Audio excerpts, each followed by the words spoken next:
All right, again, good morning, everyone.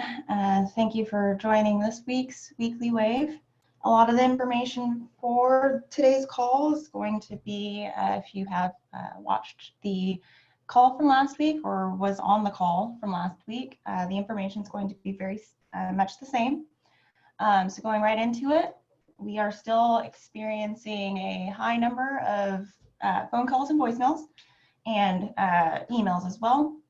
So right now, if you've emailed us between October 5th and today, just know you will get a response from someone on our team. It may not be as snappy as we have been in the past.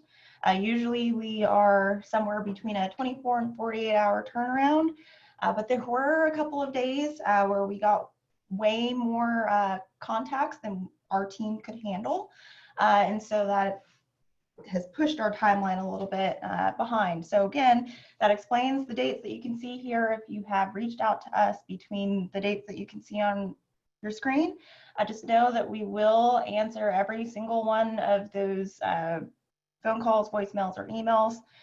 So if you are repetitively emailing us, just know that we will just answer the email that you had originally sent to us, and we may just reply back to all the other ones saying this has already been resolved. So if you could just email us or give us a phone call or voicemail once, that'll help not clog up our inbox and potentially cause us to look at, say, a problem twice.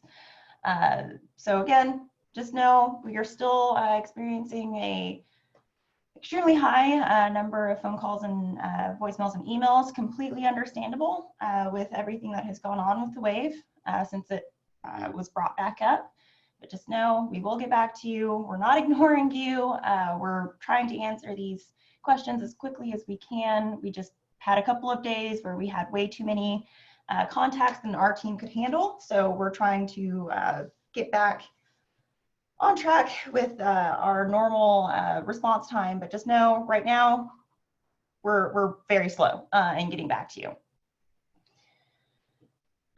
So if you are still having Wave login issues, or you know of a staff member of yours that is still not able to log into the Wave, they will need to email the service desk. We are still getting a number of emails related to this and phone calls related to this.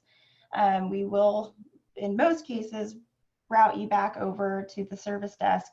Our team does have some ability to help out OMES in terms of answering how you can get onto the Wave, but your first point of contact should be the service desk, and that goes for anybody who still has not gotten any sort of contact. If you have not received a phone call back from OMES and you've already submitted a ticket about being able to get into the Wave, those are the situations where you can email us with your ticket number from OMES. If you're emailing them, it will come pretty quickly after. You'll get a service desk number. You'll just include that in the email, and we'll reach out to our friends at OMES and see if we can't get your case looked at a little bit quicker. If it's been more than a couple of days or even a week since you've heard back on your ticket.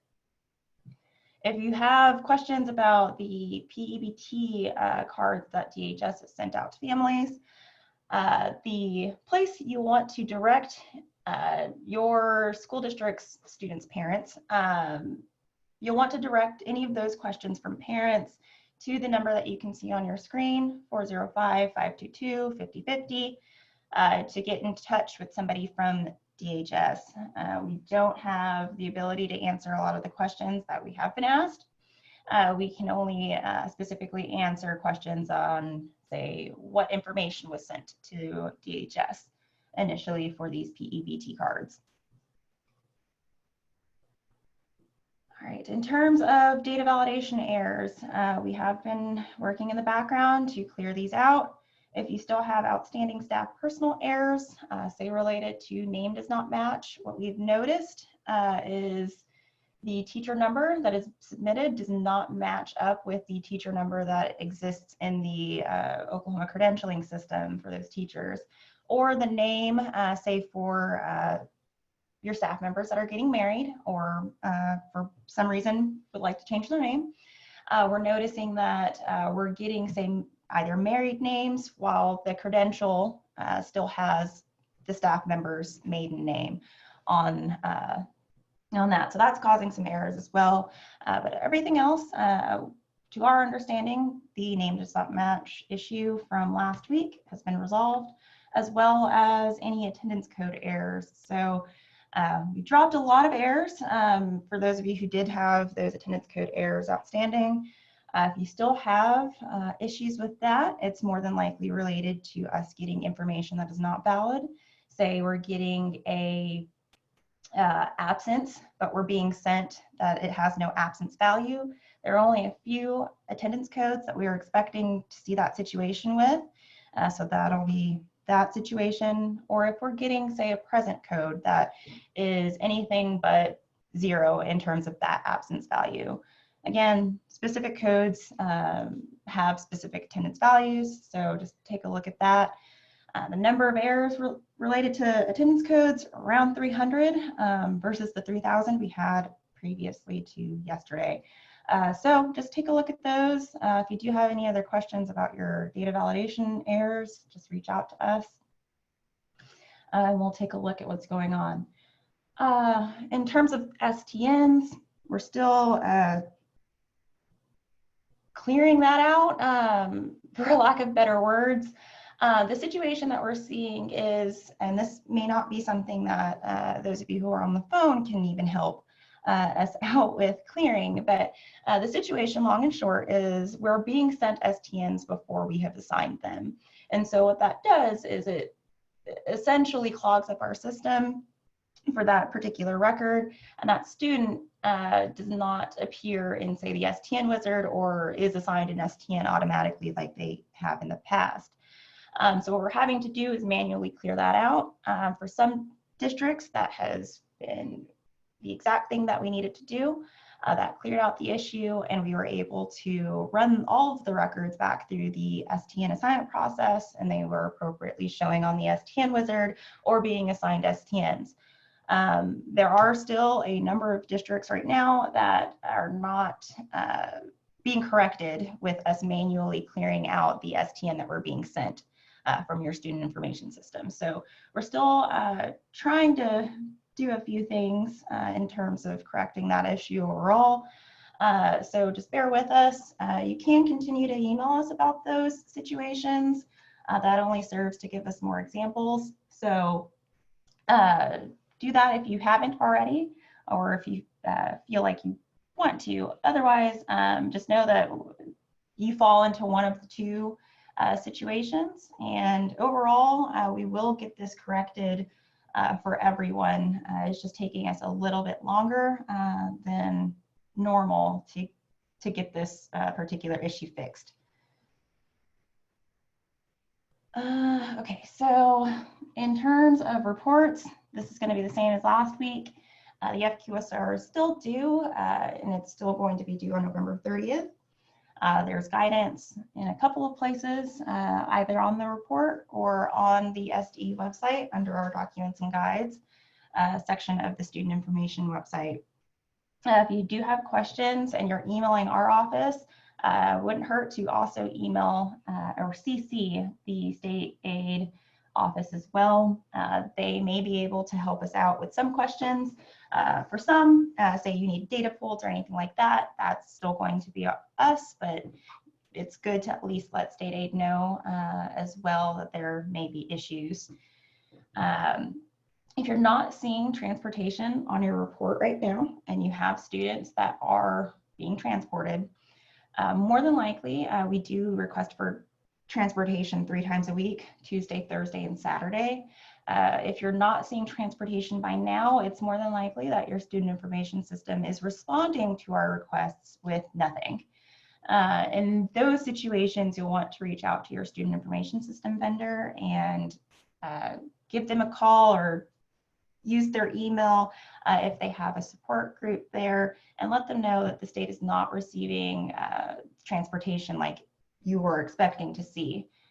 We have been kind of monitoring that over the last few weeks, but because of the October 1, we're trying to prioritize answering those questions as well. So we're kind of bouncing back and forth. So it would help us out greatly if you could also reach out to your student information system vendors if you are working through the FQSR right now and aren't seeing transportation or even attendance like you, or absences, sorry, like you should.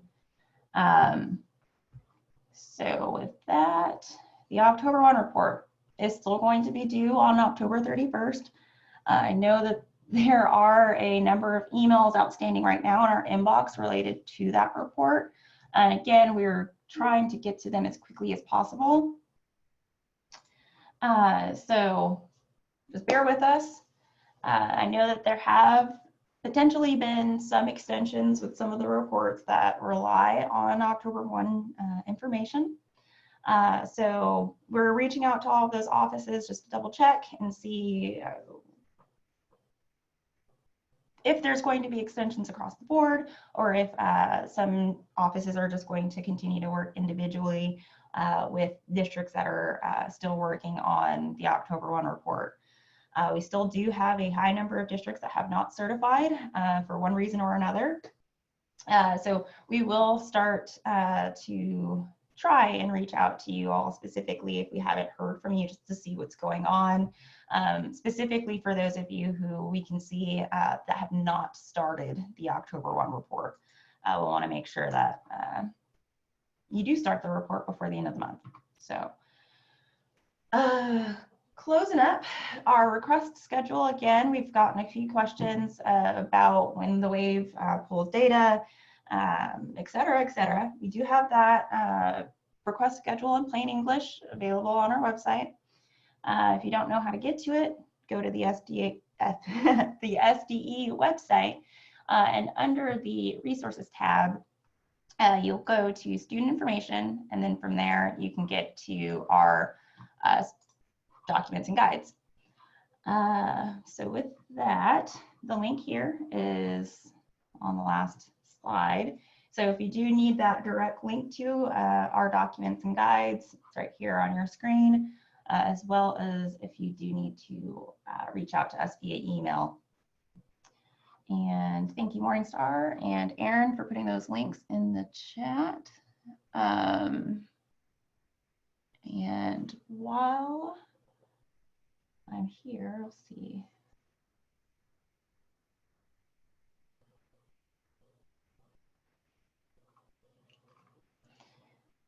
Okay, looks like I've addressed most of the questions in the chat.